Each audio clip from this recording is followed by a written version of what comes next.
যে আমার আপনার কেমন লাগছে, আপনার তো কোনো বাচ্চা ওখানে ছিল না, আমার সন্তান ওখানে ছিল না, মানুষ যা বলবে বলুক, আপনারা যদি সৎ থাকেন আপনারা কাজ করেন। আমার বলাতে কি চাইছে, সামাজিক অবক্ষয় না এটা। বাংলাদেশের বর্তমান পলিটিক্স নিয়ে মোটেও হ্যাপি না আমরা, জনগণ আরামে নাই। অ্যাওয়ার্ড পেলে তো সবসময় ভালো লাগে, যখন কাজের স্বীকৃতি পায় ভালো লাগে, কিন্তু মন খুলে আনন্দ করতে পারছি না, কারণ আমাদের জাস্ট রিসেন্টলি যে ঘটনা ঘটে গেল বাচ্চাদের সাথে।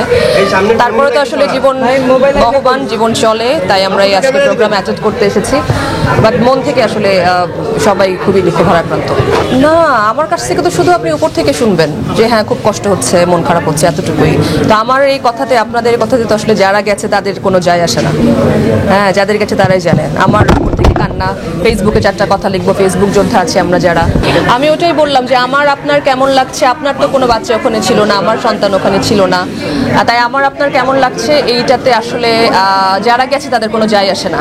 সো আমরা এটা নিয়ে না বলি, এরকম ঘটনা যেন না ঘটে সেই বিষয়ে যেন সোচ্চার হই।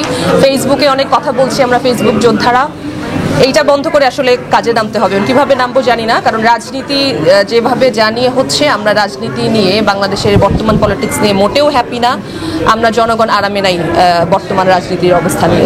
সাংস্কৃতিক উপদেষ্টা করেছেন শিল্পীদের আরেকটু মানে পরিণত হতে হবে এইসব ট্র্যাজেডিক বিষয়ে স্ট্যাটাস বা বক্তব্য দেওয়ার ক্ষেত্রে। এই বিষয়ে আপনার মন্তব্য কি?